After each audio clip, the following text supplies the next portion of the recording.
بسم اللہ الرحمن الرحیم لقد ارسلنا رسلنا بالبینات وانزلنا معهم الکتاب والمیزان لیقوم الناس بالقسط وانزلنا الحدید فیہ بأس شدید ومنافع للناس۔ عزیزان محترم، سورہ حدید قرآن مجید کا 57واں سورہ ہے اور سرنامہ کلام میں اس سورے کی 25ویں آیت کے ابتدائی جز کی تلاوت کا شرف حاصل کیا گیا۔ اس آیہ مبارکہ میں پروردگار عالم نے کئی موضوعات پر گفتگو فرمائی ہے، لیکن میں اس آیت کے فقط ایک جز کی طرف اپنے محترم سننے والوں کو متوجہ کرنا چاہ رہا ہوں۔ لقد ارسلنا رسلنا بالبینات، پروردگار عالم ارشاد فرماتا ہے کہ ہم نے اپنے رسولوں کو بینات کے ساتھ بھیجا، معجزات کے ساتھ بھیجا۔ وانزلنا معهم الکتاب والمیزان، اور ہم نے ان رسولوں کے ساتھ کتاب نازل کی اور میزان نازل کی، ترازو نازل کی۔ ہم نے رسول بھیجے، ہم نے کتاب نازل کی، ہم نے میزان نازل کی، ہم نے رسولوں کو معجزات دیے۔ کیوں؟ لیقوم الناس بالقسط، تاکہ انسان عدل اور انصاف پر اپنے معاشرے کو چلا سکے۔ یعنی عجیب بات ہے، 1,24,000 انبیاء، بہت سی کتابیں، میزان، معجزات، ہدایت کا سلسلہ، یہ سب کیوں ہے؟ لیقوم الناس بالقسط، تاکہ انسان عدل و انصاف پر اپنی زندگی کو گزار سکے۔ یعنی ظلم کے خلاف اس سے بڑی تحریک نہیں ہو سکتی کہ پروردگار عالم نے انبیاء نازل کیے عدل کے لیے، یعنی ظلم کی مخالفت کے لیے، کتابیں نازل کی عدل کے لیے کہ عدل قائم ہو، میزان نازل کی تاکہ عدل قائم ہو۔ اچھا دیکھیے، یہ جو ظلم ہے نا، تصور فقط یہ ہے کہ ظلم کے معنی ہے کسی غیر کے ساتھ وہ کام انجام دے دینا جو اس کے مناسب حال نہ ہو، یہ ہے ظلم کا مفہوم۔ کسی غیر کے ساتھ وہ کام انجام دینا جو اس کے مناسب حال نہ ہو۔ تو ہمیشہ یہی سوچا جاتا ہے کہ جب دو ہوں جب ظلم ہوگا، یعنی ایک ظالم بنے ایک مظلوم بنے، جبھی تو ظلم ہوگا نا۔ یہ ہے عام تصور جو ہر انسان کے ذہن میں ہے کہ بھائی جب کم سے کم دو ہوں جبھی ظلم ہوگا، ورنہ اگر اکیلا انسان پوری دنیا میں کھڑا ہوا ہو تو کیا ظلم کرے گا؟ لیکن انسان ظلم کے تصور میں اس بات کو بھول جاتا ہے کہ وہ اکیلا بھی ظلم کر سکتا ہے، اور وہ ظلم ہے اپنی جان پر اور اپنے نفس پر۔ بھائی آپ دوسرے کے ساتھ ظلم نہیں کر سکتے، کیوں؟ اس لیے کہ آپ کو دوسرے پر حق تصرف نہیں ہے۔ اسی طریقے سے آپ کا نفس اور آپ کی جان جو آپ کو وصیت کی گئی ہے، یہ امانت ہے اس کی۔ جب امانت ہے اس کی تو آپ کو حق نہیں ہے کہ آپ اس کے ساتھ ظلم کریں۔ تو ظلم کے دو درجے، دوسرے کے ساتھ ظلم کرنا، اپنے ساتھ ظلم کرنا۔ اچھا آپ یہ نہ سمجھیے گا کہ اپنے اوپر ظلم کرنا یا اپنے ساتھ ظلم کرنا یہ فقط دین کی طرف سے ممانعت رکھتا ہے، نہیں، دنیا کے ہر معاشرے میں یہ دونوں ظلم اور ان دونوں کے خلاف ایجیٹیشن یہ رائج ہے۔ دوسرے کے ساتھ ظلم نہ کرو۔ اب جانتے ہیں خودکشی دنیا کے بہت سے معاشروں میں ایک جرم ہے۔ بھائی میری چیز ہے، میری جان ہے، میں اسے رکھوں یا اسے طلب کر دوں، آپ کو کیا اعتراض ہے؟ لیکن یہ وہ واحد جرم ہے نا کہ اگر کامیاب ہو جائے تو اس کی سزا نہیں ہے، اور اگر ناکامیاب ہو جائے تو پھر پکڑا جاتا ہے زندہ بچا۔ بھائی واحد جرم ہے ایسا۔ اچھا تو میری جان تھی، میں اسے ختم کر دوں، ہلاک کر دوں، توڑ دوں، پھوڑ دوں، آپ کو اعتراض کیا ہے؟ تو نہیں، کیونکہ یہ جان آپ کو امانتاً دی گئی ہے۔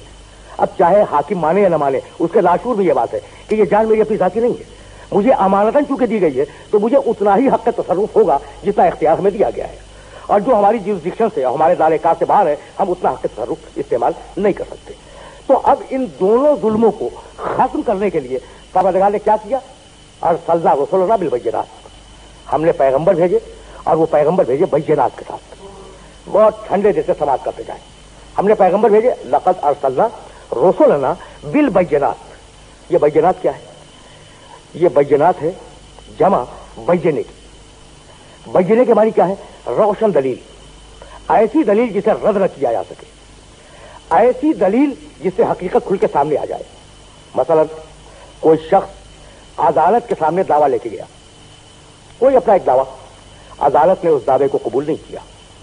دیکھیے میں فقہ اسلام کی اصطلاح استعمال کر رہا ہوں. بینہ کیا ہے؟ عدالت نے اس کے دعوے کو قبول نہیں کیا.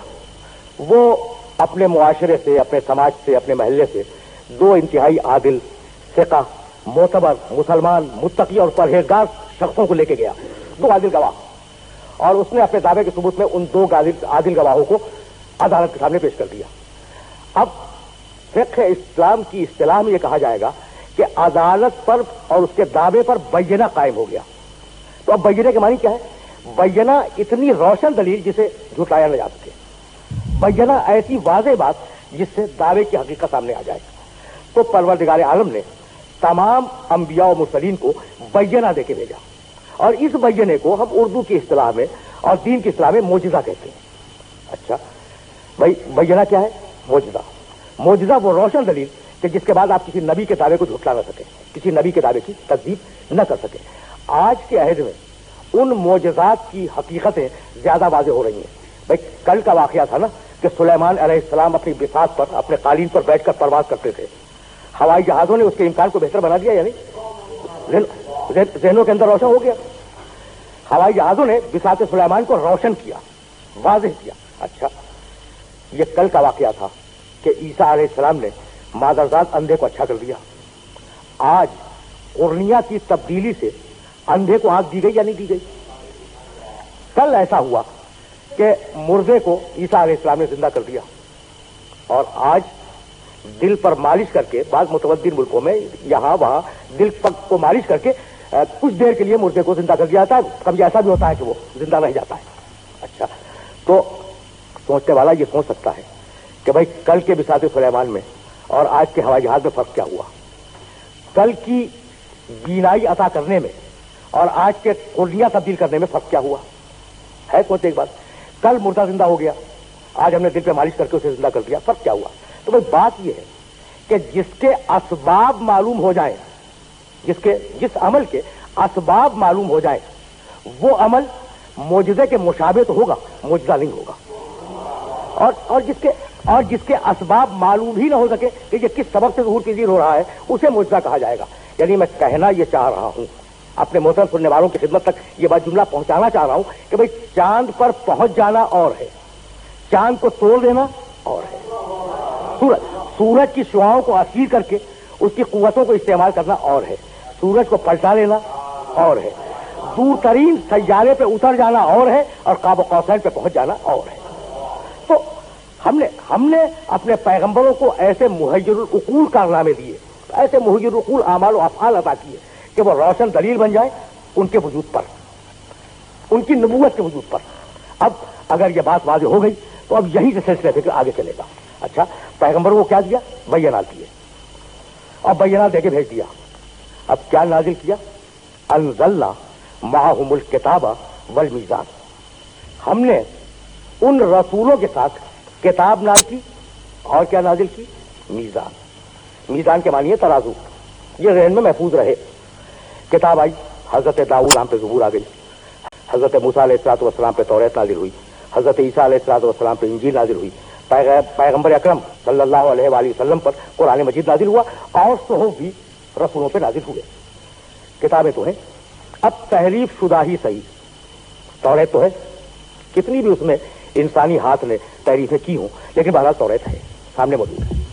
انجیل ہے، زبور موجود ہے، اور یہ ایک بائبل کے اندر آپ کو مل جائیں گی. اچھا اور انبیاء، ملاکی نبی، حبقوق نبی، یرمیاہ، یسیاہ، ان کے صحیفے موجود ہیں. تو کتابیں تو ہیں. کبھی آپ نے کسی امت میں سنا کہ میزان بھی موجود ہو کسی نبی کی؟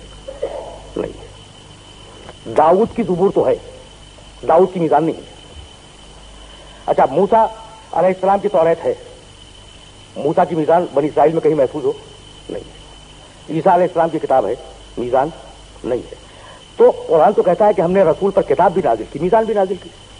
بھئی وہ میزان کہاں گئی؟